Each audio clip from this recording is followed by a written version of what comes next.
सातारा साईडला ना बरं नसलं ना तर वेगळंच वेगळंच काहीतरी टॉनिक दिलं जातं. म्हणजे ते जर पिलं ना तर बरं वाटतं माणसाला, असं वाटतं. ते मी सांगते काय आहे ते. आधी मी तुम्हाला माझं रुटीन शेअर करते. सकाळी उठले, माझं आवरलं पहिले. त्यानंतर मग स्वयंपाक करायला घेतला. आज मला अशी सुकी बटाट्याची भाजी खूप खाऊ वाटत होती, ती केली. प्लस ह्यांना आमच्या बरं नव्हतं, मग त्यांच्यासाठी म्हटलं आज मस्तपैकी तुपातला शिरा करावा. जास्तीत जास्त तूप टाकून त्यांना मस्त शिरा करून दिला.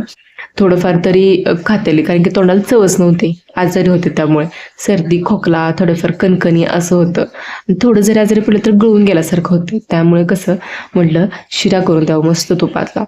मग त्यांच्यापुरतं थोडा शिरा केला. मला जास्त गोड आवडत नाही, पण तुपातला असला तर थोडा मी पण खाते.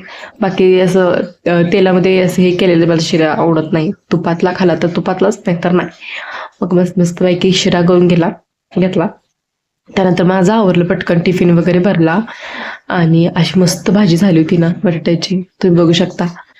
आणि शिरा पण इकडे तयार होता. मग त्यांना दिला मी. त्यांना म्हटलं खावा तेवढा तुपातला शिरा. आणि माझं आवरायला घेतलं मी. मग माझा टिफिन वगैरे भरला. त्यानंतर माझी बाकीची कामं चालू होती, देवपूजा वगैरे केली. आणि तोपर्यंत ह्यांचं आवरलं. ह्यांना म्हटलं मला सोडा मग.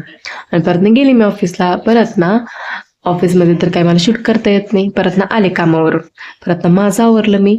थोडंफार आवरलं. हात पाय तोंड धुतलं. त्यानंतर आमच्याकडे आजारी पडल्यावर काय आणते माहिती का, नॉनव्हेज. म्हणजे काय म्हणतात, झणझणीत रस्सा पिला ना की आमच्याकडच्या माणसाला लय बरं वाटतं.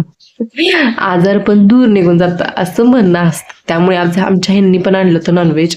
त्यांना मस्तपैकी झणझणीत रस्सा करून दिला. त्यांनी पिला तो. त्यानंतर थोडं बरं वाटायला लागलं त्यांना. असं असतं सातारा सांगलीकडे. तुमच्याकडे पण असं असतं काय? सांगा मला कमेंट.